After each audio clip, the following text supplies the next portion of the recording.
का विमल नेगी के मामले पर, इस पर आपकी प्रतिक्रिया क्या है? देखिए, ये एक बहुत अनफॉर्चुनेट और दुखद घटना घटी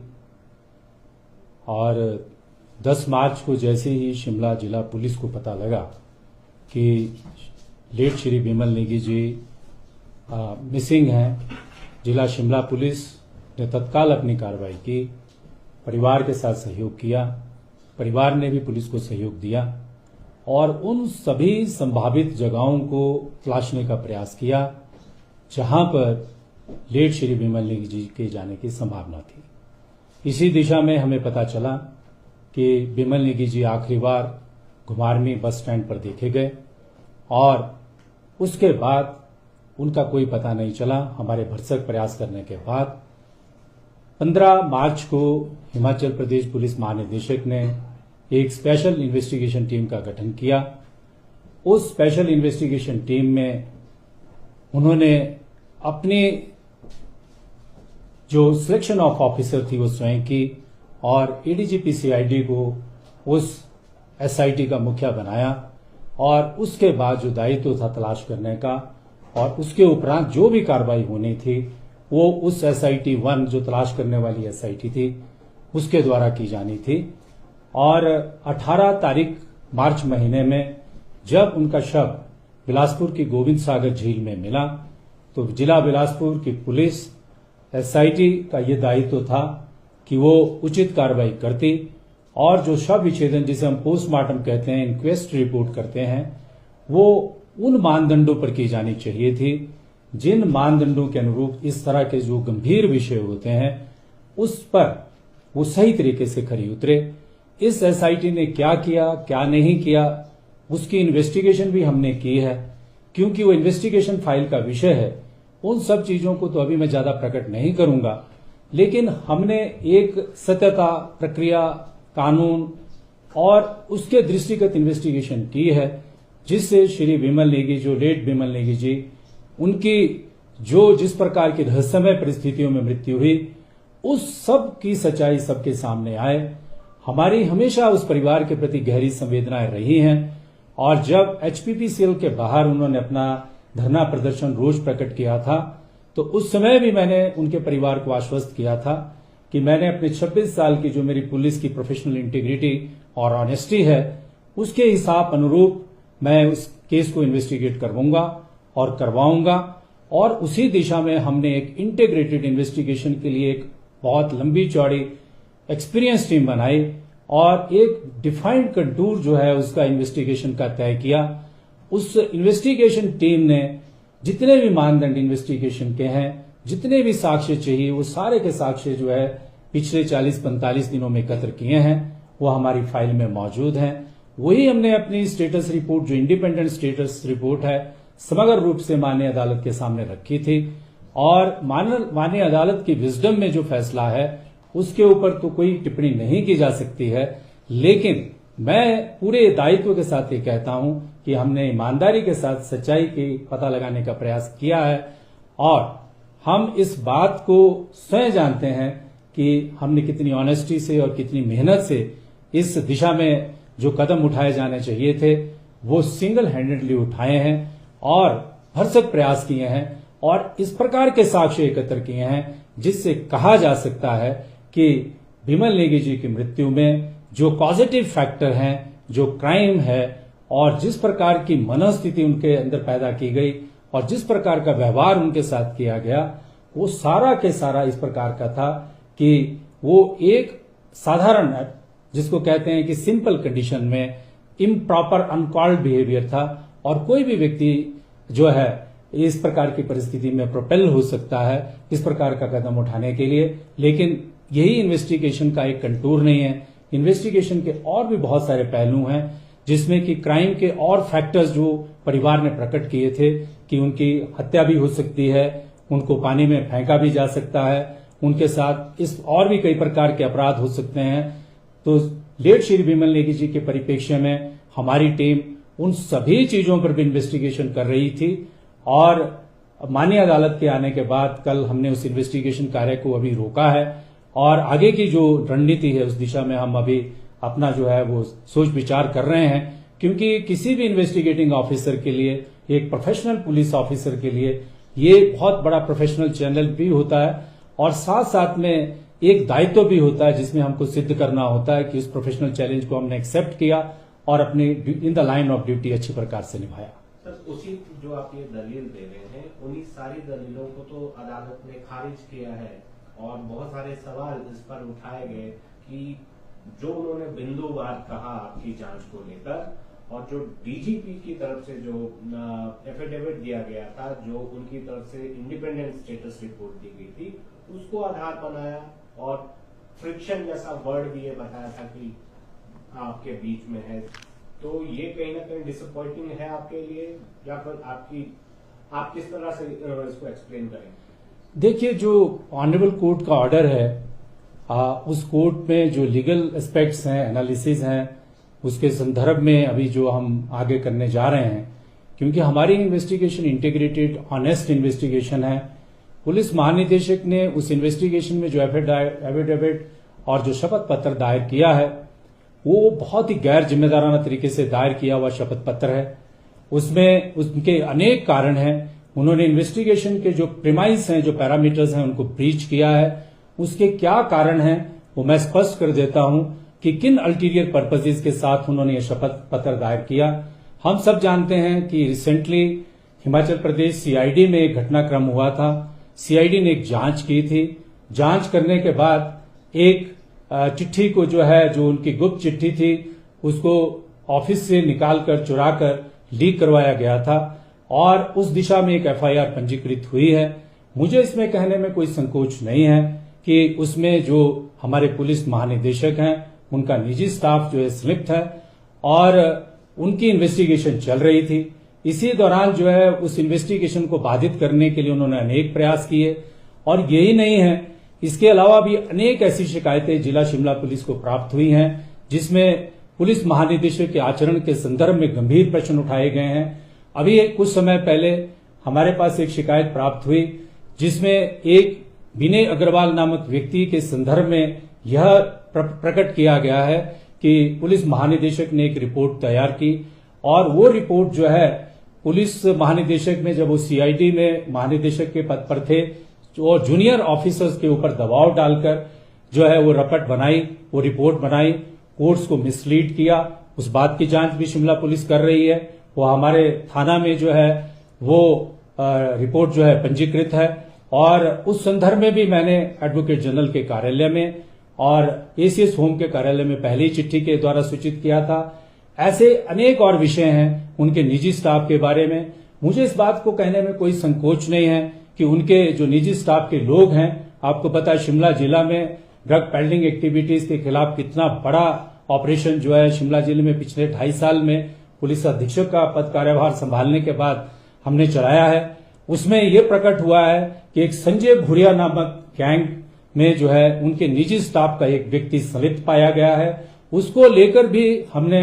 माननीय सेशन अदालत में फर्दर इन्वेस्टिगेशन के लिए पिछले 2 महीनों से प्रयास कर रहे हैं कि हम फर्दर इन्वेस्टिगेशन करना चाहते हैं। जब पुलिस महानिदेशक का कार्यालय इस प्रकार के व्यक्तियों के साथ संचालित हो रहा हो तो एक पुलिस अधीक्षक का धर्म और कर्म में बनता है कि न्याय और प्रक्रिया को ध्यान में रखते हुए ऐसे कार्यालय की क्रेडिबिलिटी के बारे में जनता को भी सचेत करे और इस तरह की इंपॉर्टेंट इन्वेस्टिगेशन को भी इस तरह के व्यक्ति से बचाए। सर, इसमें जो कोर्ट का ऑब्जर्वेशन है एंड आम भाषा में अगर समझें, पब्लिक जो ओपिनियन है that has become like Vimal Negi's case has become police versus police. आपने संगीन आरोप लगाए हैं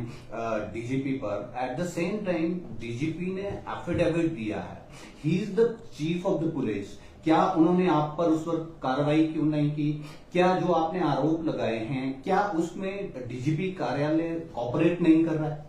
बिल्कुल, जो मैंने आरोप लगाए हैं, जब हम जो सीआईडी ने इन्वेस्टिगेशन पंजीकृत की है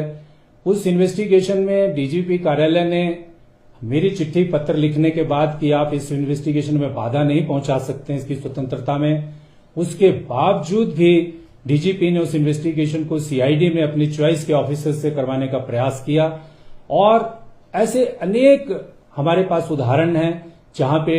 जो हमारे पुलिस महानिदेशक हैं उन्होंने इस प्रकार की उनके विरुद्ध शिकायतें हैं कि उन्होंने कोर्ट्स को मिसलीड किया है टाइम टू टाइम, और इस प्रकार के शपथ पत्र जो भ्रामक शपथ पत्र हैं वो डाले हैं। मुझे इसमें कहने में कोई भी संकोच नहीं है, क्योंकि मेरे इंडिपेंडेंस और मेरा जो किरदार है एक ऑनेस्ट व्यक्ति का, एक ऑनेस्ट अधिकारी का है। और आपको याद होगा कि निशांत शर्मा जो एक मध्यम वर्गीय व्यापारी है, उस समय भी एक ऐसी चुनौती मेरे सामने प्रकट हुई थी, और वो भी उस समय जो संजय कुंडू हैं जो उस समय के पुलिस महानिदेशक थे, उनके विरुद्ध भी मैंने जो है वो एक एफिडेविट हाईकोर्ट में दायर किया था, बगैर पक्षपात के, बगैर भय के। और ऑनरेबल कोर्ट ने जो फैक्ट्स मैंने हाईकोर्ट के समक्ष रखे थे, ऑनरेबल कोर्ट के समक्ष रखे थे, उन फैक्ट्स को अप्रिशिएट किया था। लेकिन बहुत सारी चीजें इसके बीच में ऐसी भी हुई हैं जो मैं आपके साथ समय समय पर आगे आने वाले समय में प्रकट करूंगा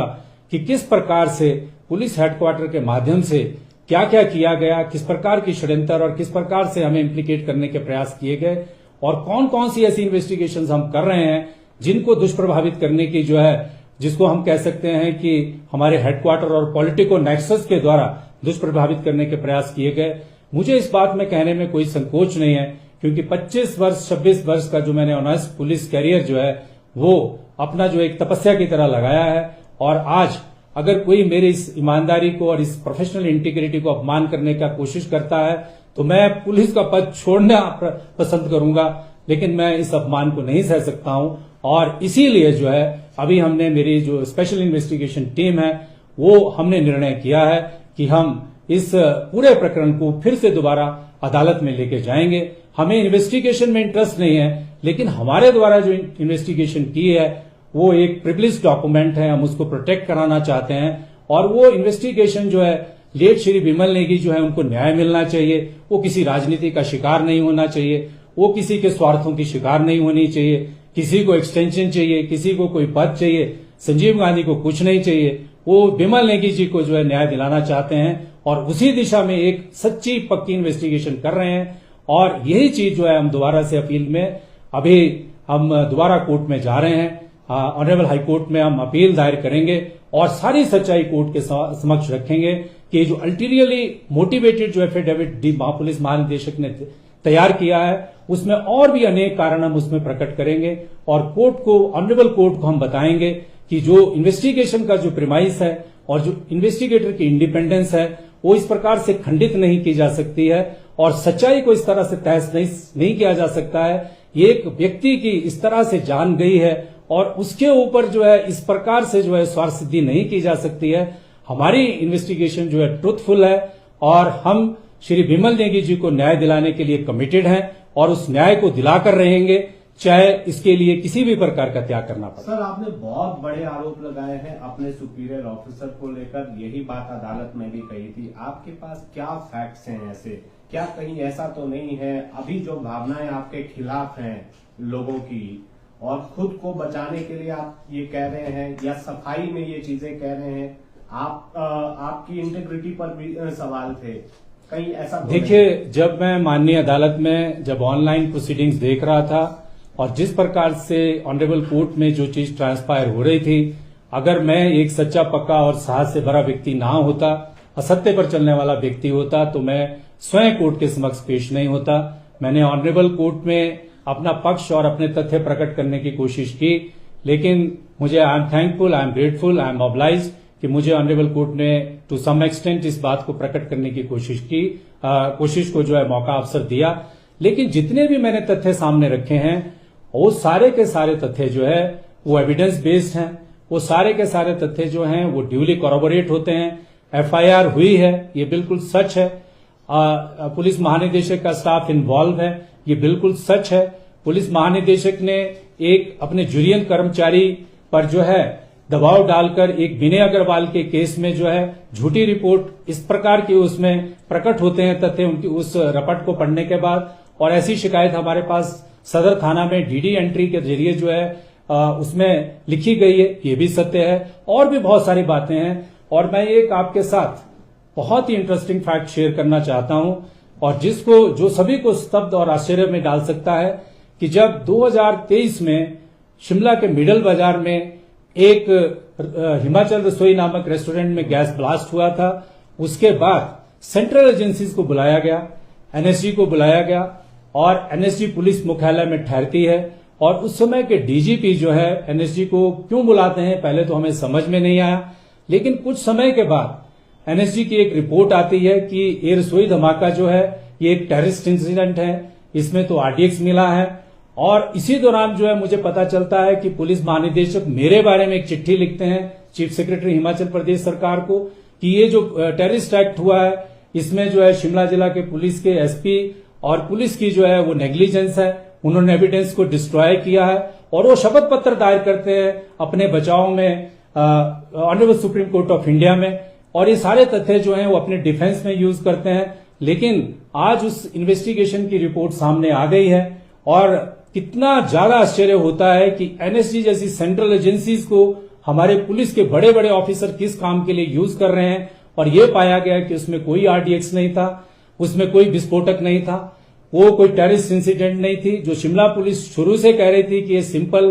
गैस लीक ब्लास्ट है, अपने मीडिया से भी शेयर किया था, वही तथ्य जो है सिद्ध हो रहा है। ये कोई व्यक्तिगत लड़ाई नहीं है। मैं आपसे शेयर करना चाहता हूं कि ये जो पूरा के पूरा प्रकरण जो है ये शुरू हुआ जब 2021-22 में पुलिस भर्ती हो रही थी। उस पुलिस भर्ती के दौरान जब मैं भी उस कमेटी का मेंबर था, उस कमेटी की जो प्रोसीडिंग्स थी, जब मैंने उसमें देखा कि उसमें पुलिस भर्ती में ग्रॉस इरेगुलरिटीज हो रही हैं, तो मैंने अपना एक डाइसेंटिंग नोट दिया था। और उस डाइसेंटिंग नोट देने के बाद कुछ समय के बाद ये प्रकट हुआ कि पुलिस भर्ती में बहुत भारी धांधली हुई है और वो धांधलियां भी जो है उसकी जांच भी सीबीआई को दी गई थी। मुझे नहीं पता कि जिस पैमाने पर जो धांधली हो रही थी उस पैमाने पर सीबीआई ने क्या जांच की है, किस किस को पकड़ा है, किस किस व्यक्ति के खिलाफ जो है कार्रवाई की है। लेकिन उस सत्य धर्म को और अपनी ड्यूटी को मैंने निभाया और उसके प्रतिकार स्वरूप जो है पुलिस मुख्यालय के बड़े बड़े जो अधिकारी हैं वो एक ग्रज मेरे से रखते हैं और उसी के परिणाम स्वरूप जो है आज तक ये सारी के सारी जो सत्य की राइट और रॉन्ग की जो लड़ाई चल रही है वो लगातार चल रही है। लेकिन समय ने यह बताया है कि तस्करों के विरुद्ध लड़ाई हो, एक्सटॉर्शनिस्ट के विरुद्ध लड़ाई हो, चाहे उसमें कोई भी पुलिस का कोई छोटा अधिकारी हो, बड़ा अधिकारी हो, it is my commitment against crime कि मुझे उस दिशा में जो है अपना फर्ज अच्छे से निभाना है। संजीव जी, ये बात आप मीडिया के सामने ये कह रहे हैं, जबकि आपकी पहली जो जिम्मेदारी है एज एन ऑफिसर वो आप जो है अपने सीनियर ऑफिसर को सूचित करते हैं या सरकार को सूचित करते हैं। क्या आपने सरकार के ध्यान में लाया? सरकार को इन सारी चीजों का पता है, आपने तथ्य भी पेश किए हैं। देखिए, जहां तक एनएसजी के गैस ब्लास्ट की बात है, जहां तक डीजीपी साहब के कंडक्ट की बात है, मैंने पहले भी कहा, मैंने सब चिट्ठियां जो हैं वो सरकार को समय समय पर लिखी हैं। It is a matter of record. मैंने सरकार के ध्यान में बात लाई थी कि किस प्रकार से जो एनएसजी को बुलाकर पुलिस मुख्यालय में एक एविडेंस, फैब्रिकेटेड एविडेंस तैयार की गई हम लोगों को इम्प्लीकेट करने के लिए। एक सोची समझी रणनीति के तहत, एक साजिश के तहत ये सारा के सारा प्रकरण हुआ। ये जो अधिकारी हैं जिनको हमने सूचित किया था, ये उनका दायित्व बनता है कि ये फैक्ट पता करे कि आरडीएक्स किसने इंट्रोड्यूस किया, इस बात की जांच हो। और इस बात, ये बड़ी गंभीर बात है कि हमारे देश में इस प्रकार से जो है बड़े बड़े अधिकारी मिलकर इस प्रकार की व्यू रचना भी अपने फेलो ऑफिसर्स के अगेंस्ट रच सकते हैं। ये तो मैंने पहले भी कई बार कहा है, इसके बारे में पत्र भी लिखा है, लेकिन 2 साल हो गए हैं, 1.5 साल हो गया है, इस संदर्भ में कोई अभी फ्रूटफुल इन्वेस्टिगेशन जो है कि किसने ये एविडेंस फैब्रिकेट की, क्यों ये एविडेंस फैब्रिकेट हुई, क्यों एनएसजी को बुलाया गया, क्यों उसमें आरडीएक्स मिलाया गया, ये सारे के सारे जो है बहुत बड़ी जांच के विषय हैं। और मैं आज बड़े साहस के साथ इनको प्रकट कर रहा हूं। ये साहस मेरे भीतर इसीलिए है क्योंकि मैंने अपना जीवन जो है एक ऑनेस्ट और एक इंटेग्रिटी लाइफ के साथ जिया है। आपने ये कहा कि आप सच्चाई के लिए लड़ेंगे, आप नौकरी तक छोड़ने के लिए तैयार हैं, ये आपने कहा है। क्या इस पर आप अडिग हैं और क्या आपको लगता है कि अदालत पर आपको भरोसा है कि अदालत बात सुनेगी? देखिए, अदालत के सामने तो हम जाएंगे, अदालत पर क्यों भरोसा नहीं। सत्य और न्याय की जब भी परीक्षा हमारी सोसाइटी में हुई है तो उसमें अंतिम निर्णय अदालतों के माध्यम से ही सभी को मिला है। एज ए इन्वेस्टिगेटर और एज ए इन्वेस्टिगेशन टीम हम अदालत के समक्ष बिल्कुल जाएंगे। जैसे मैंने कहा कि हमारी इन्वेस्टिगेशन टीम ने हमने फैसला किया है और सीबीआई को भी इस बारे में हम सूचना दे रहे हैं कि हम एलपीए के माध्यम से ऑनरेबल कोर्ट के सामने जा रहे हैं। साथ साथ में हम बहुत सारी ऐसी चीजें भी प्रकट कर रहे हैं जिसमें हम अपना पक्ष रखेंगे। और ये जो स्पेशल इन्वेस्टिगेशन टीम है हमारी, ये स्पेशल इन्वेस्टिगेशन टीम ऐसे और कई मामलों में इन्वेस्टिगेट कर रही है, जिसमें कि इन्वेस्टिगेटिंग टीम को जो है प्रोटेक्शन की आवश्यकता है, क्योंकि पीछे कुछ समय पहले 2024 में एक विधायकों की राज्यसभा के इलेक्शन के दौरान खरीद फरोख्त का मामला जो है बालूगंज थाना में पंजीकृत हुआ था, और जब हमने उसकी जांच की तो ये पाया गया कि एक पर्टिकुलर पॉलिटिकल पार्टी के लोगों ने आपराधिक षड्यंत्र के तहत एक रचना रची थी, और उस केस की इन्वेस्टिगेशन के दौरान जो जांच आगे बढ़ रही है कि किस प्रकार से हेलीकॉप्टर्स का अब्यूज हुआ, किस प्रकार से फार्मा कंपनी दवा बनाने वाली कंपनियों से फंडिंग की गई, ऐसे अनेक तथ्य सामने आए हैं। और उसमें जो संलिप्त हैं, एक्यूज्ड हैं, जो अभियुक्त हैं, जो उस इन्वेस्टिगेशन की जद में हैं, वो समय समय पर हम लोगों को चेतावनी देते रहते हैं, ब्रो बीटिंग करते रहते हैं कि हम आप लोगों को देख लेंगे, हम आप लोगों को फंसाएंगे। और आज वो जो लोग हैं, वो सारी बातें और सारे तथ्य हम ऑनरेबल कोर्ट के सामने समक्ष में रखेंगे कि हम लोगों ने जो इन्वेस्टिगेशन सिर्फ इसी केस में नहीं की है, और भी अनेक महत्वपूर्ण केसेस हैं जिनमें करप्शन के बड़े बड़े जो मामले हैं सामने प्रकट किए हैं। उस तरह के मामलों में भी जो है जो पॉलिटिकल पार्टीज में जो लोग बैठे हुए हैं, जो केपेबल हैं और बड़ी पोजीशन में बैठे हुए हैं, वो किस प्रकार से अपना जो पद का दुरुपयोग है वो इन्वेस्टिगेशन टीम को, जैसा कि अभी आपने देखा कि जो गैर वाजिब था पुलिस महानिदेशक का आचरण, किस तरह से जो किसी भी अधिकारी को जो है वो हमारी इन्वेस्टिगेशन टीम के अगेंस्ट जो है अब्यूज कर सकते हैं। आपके क्या आपने कोई शिकायत भी दर्ज करवाई है अदालत में? जो लाइव स्ट्रीमिंग थी उसको लेकर भी, उसमें आपको क्या आपत्ति है? देखिए, मैं आपके साथ शेयर करना चाहता हूं कि जब मैं माननीय अदालत ने मुझे अनुमति दी, I am grateful for that, अपने समक्ष जो है अपने जो इन्वेस्टिगेशन स्टेटस रिपोर्ट को लेकर के जो तथ्य प्रकट करने की, तो उस समय एक पूरा उसमें लाइव स्ट्रीमिंग हो रही थी। उस लाइव स्ट्रीमिंग को जो है हिमाचल प्रदेश हाईकोर्ट के नियमों के विपरीत जो ऑनरेबल विधायक माननीय सुधीर शर्मा हैं, उन्होंने अपने स्वार्थ के लिए, क्योंकि जो एमएलए की खरीद फरोख्त जो मैटर है उसमें उनको इन्वेस्टिगेट किया जा रहा है, उसमें जो है वो प्रमुख मास्टरमाइंड जो है अभी तक डिटेक्ट हुए हैं, उन्होंने दुर्भावना से, मेरे प्रति दुर्भावना से और मेरी प्रोफेशनल इंटेग्रिटी को क्वेश्चन करने के लिए और जनता को ये दर्शाने के लिए कि मेरा किस प्रकार से माननीय अदालत में जो है वो उन्होंने ऐसा दर्शाया और बहुत नेगेटिव तरीके से पिक्चर को पोर्ट्रे किया, वो सारा का सारा नहीं किया जा सकता था रूल्स के हिसाब से। और उस संबंध में मैंने कल एक पिटीशन दायर की है और माननीय अदालत से ये भी उसमें प्रेयर की है कि कंटेम्प्ट ऑफ प्रोसीडिंग्स के साथ साथ कॉपीराइट और इंफॉर्मेशन एक्ट में उनके खिलाफ कार्रवाई की जाए।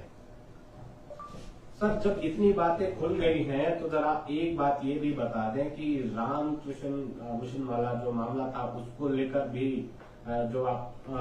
ने पहले भी कहा था, अब उसको लेकर भी कहा जा रहा है कि सीबीआई जांच होनी चाहिए। हमारी तो जानकारी है कि कुछ बड़े दबाव उसमें आए थे, पूर्व में सरकार के दौरान भी कुछ बातें सामने आई थी और इस बार भी, उसमें क्या सच्चाई है? देखिए, जो रामकृष्ण मिशन का जो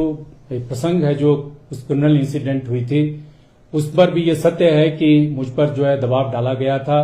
कि वहां के जो स्वामी है तन्महिमानंद, उनसे पूछताछ ना की जाए। इस बात के साक्षी जो हैं हमारे जिला के डिप्टी कमिश्नर भी हैं कि मुझे हिमाचल प्रदेश के चीफ सेक्रेटरी साहब ने अपने कार्यालय में बुलाया